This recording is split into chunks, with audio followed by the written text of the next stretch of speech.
Hola y bienvenidos al Picalibro. Hoy el tema va a ser Sócrates y la democracia. Específicamente las críticas que le hace Sócrates al sistema democrático.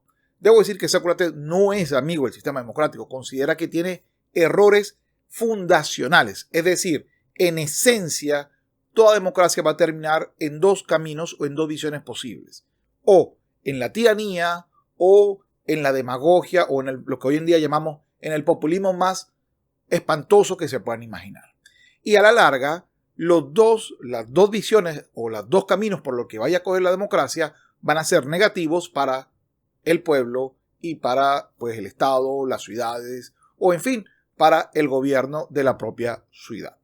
Este tema fue seleccionado por mis Patreon del mes de mayo, así que antes de comenzar en el tema y a profundizar en él, quiero agradecer a mis Patreon que vienen de seguidas. Humberto On, Carlos Fragoso, David Garay, Eva García Franco, JAJL, José Flores, Patricio Dorante, Javier Aguirre, Paco Medialdea, Alfonso Jornet, Néstor Magnaut, Rocío Cori, Joaquín López, Asturias, Jaime García, Marvin Jarquín, Salvor Gomi, Johan Jiménez, Marcos, Alfonso, Leonel Virrojas, Thomas Dale, Dondo, Pitiu, Cris, Alex, Lula, Diego Zamudio, Emmanuel Teles y Víctor Caro. Muchísimas gracias por el apoyo al canal.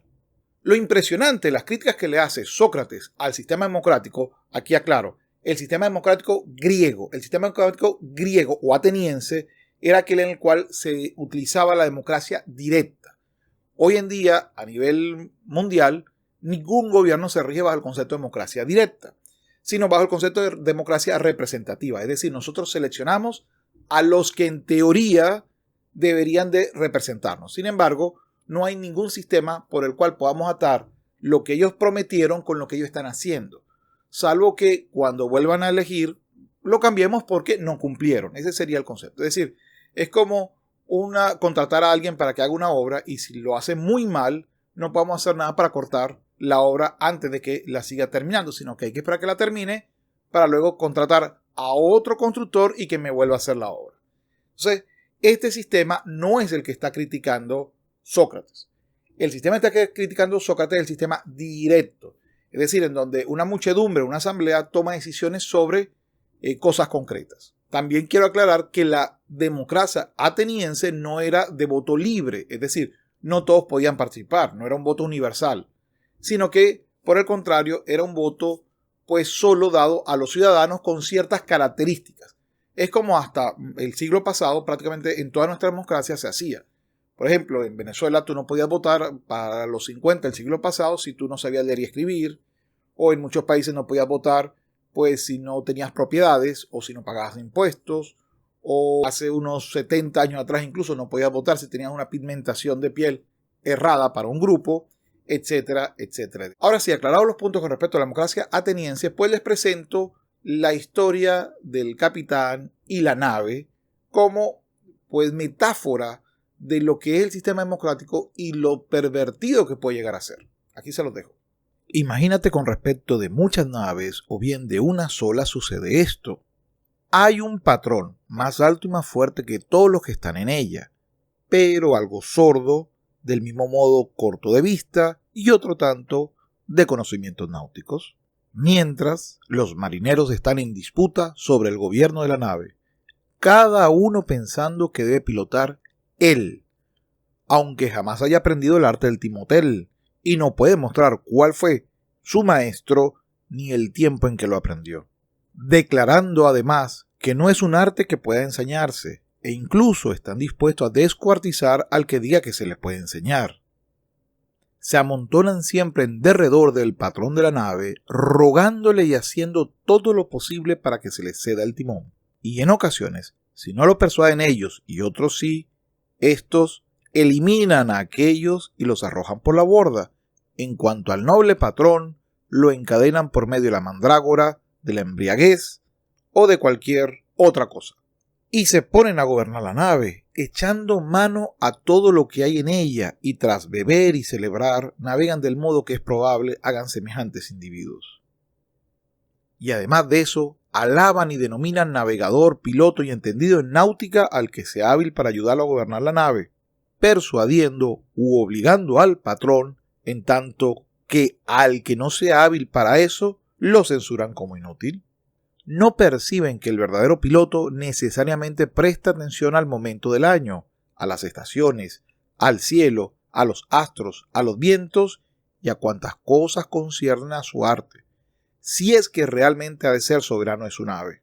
Y respecto de cómo pilotar con el consentimiento de otros o sin él, piensan que no es posible adquirir el arte del timonel ni en cuanto a conocimientos técnicos ni en cuanto a la práctica.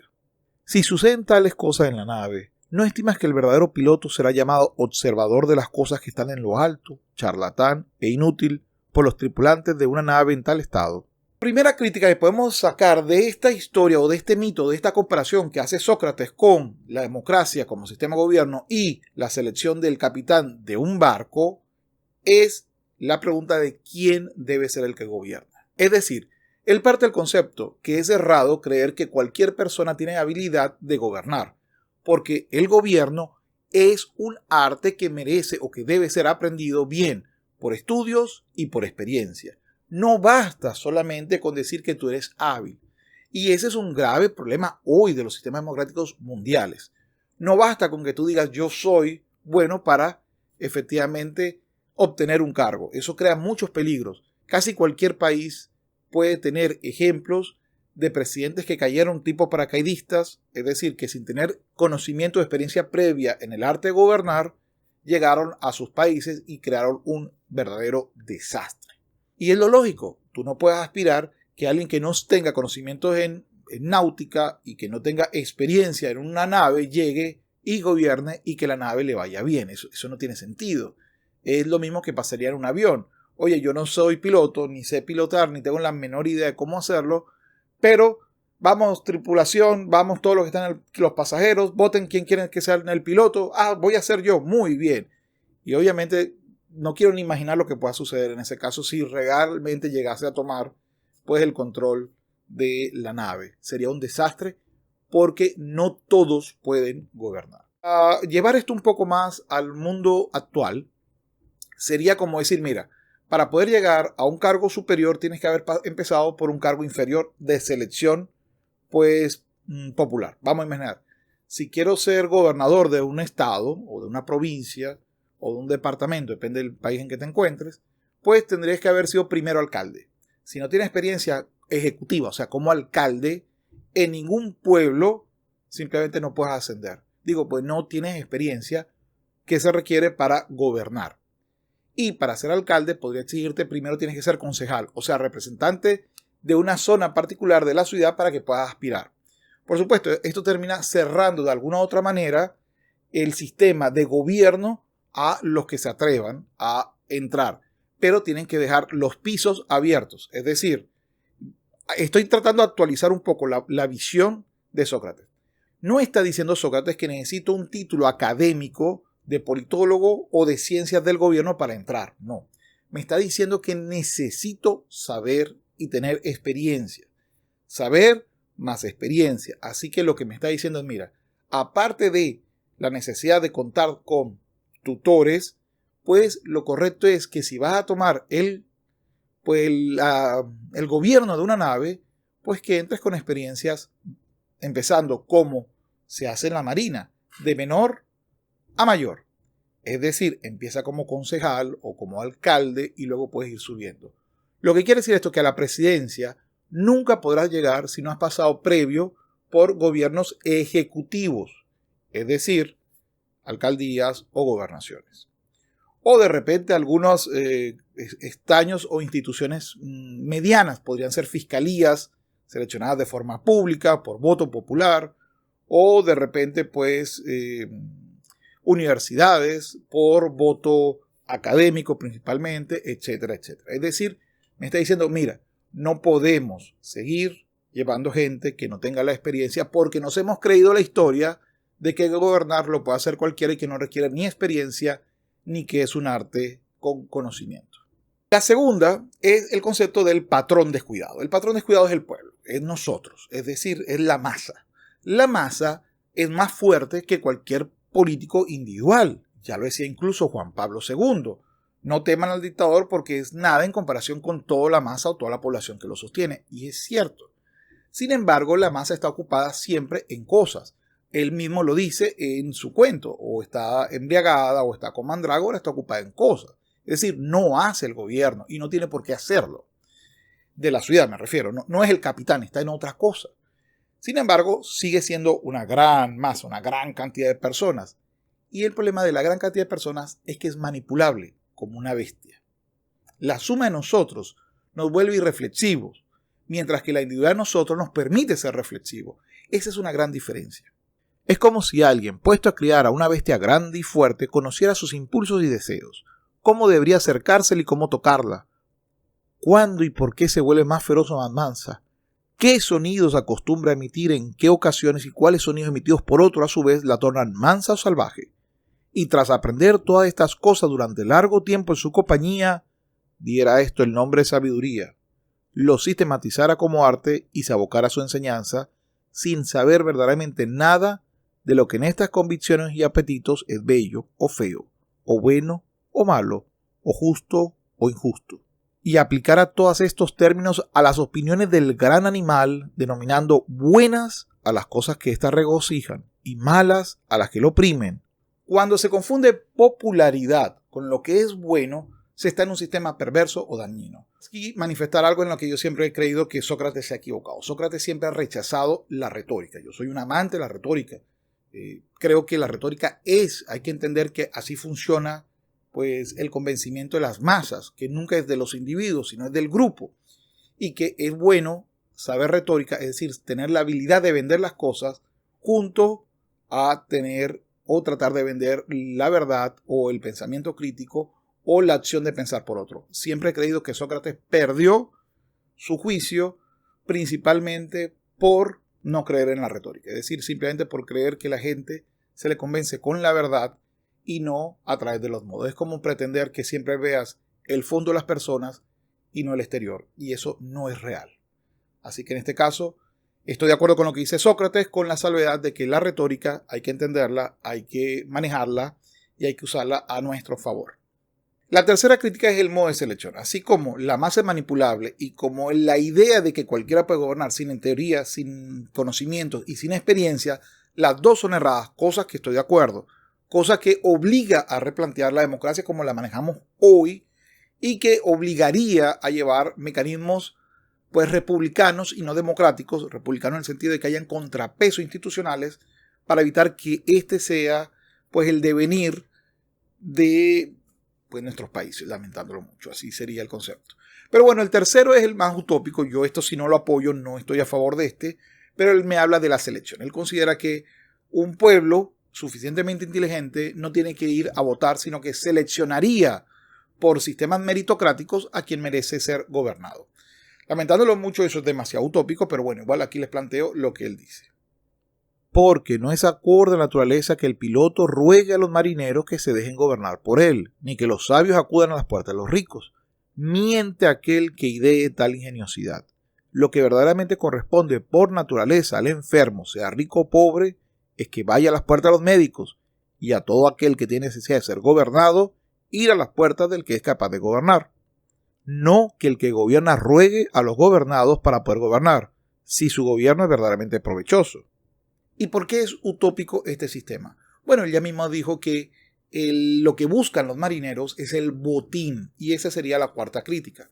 Los políticos y el botín sería efectivamente lo que él ha reflejado, o sea, Sócrates, en su visión. Porque siempre va a haber un sistema en el que cualquiera va a intentar entrar de forma lo más rápida posible y de la forma de convencer a la mayoría, es decir, de la forma más populacha posible. Porque el botín es muy grande. E incluso se va a utilizar dos sistemas diferentes para mantener el acceso a este botín. El primero es tratando por todos los medios de denostar a aquel que sabe por aquel que le gusta al público. Es decir, en vez de decirte votemos por el mejor, siempre va a decir votemos por el más popular. Y ese es un sistema que se va a sostener. Eso lleva obligatoriamente a el triunfo de los mediocres. Mediocres en el sentido de su capacidad de desempeño de gobierno y no en cuanto a su capacidad de convencer a la gente. También en el mundo actual, pues eso significa que si no importa el mejor, sino el más popular, basta que tengas suficiente capital o acceso a los medios para que el mensaje te llegue a ti. Y por supuesto es muy difícil que, por muy bueno que sea alguien, que lo conocen los vecinos como una persona, como un gobernante magistral, pueda competir realmente contra grandes fortunas o grandes medios de comunicación. Así que simplemente es un sistema que está diseñado para que los mejores nunca puedan ganar, sino solamente puedan ganar los más populares, y eso crea un sistema bastante mediocre de gobierno. Y yo tan acertado estaba que fíjense lo que se escribió hace 2300 años y todavía se aplica. Pero si comparas a los políticos que actualmente gobiernan con los marineros de los que acabamos de hablar, y a los que aquellos que decían inútil y charlatán en las cosas están en lo alto con los verdaderos pilotos, no te equivocarás. Lo segundo es que este botín es tan grande que se utiliza, lamentándolo mucho, la fuerza para sostener. Así que si incluso llegases a ganar, a convencer, a persuadir al patrón, es decir, al pueblo, y pones en peligro todo este sistema de reparto de botín, pues muy posiblemente que se use la fuerza en contra tuya. Estas son en general las 4 principales críticas que hace Sócrates al sistema democrático. De todas formas, luego volverá a tocar este tema cuando toque el tema de los sistemas políticos, lo que él consideraba desviados y cuál era el mejor, para él, por supuesto. Y allí veo, hay unas críticas a la democracia aún mucho más contundentes que las que he planteado, pero que solo se puede entender porque él considera que la democracia es un sistema evolutivo. De la oligarquía se va a la democracia y de la democracia a la tiranía. Entonces hay que entenderlo dentro de ese concepto evolutivo. Pero bueno, eso será para otra oportunidad.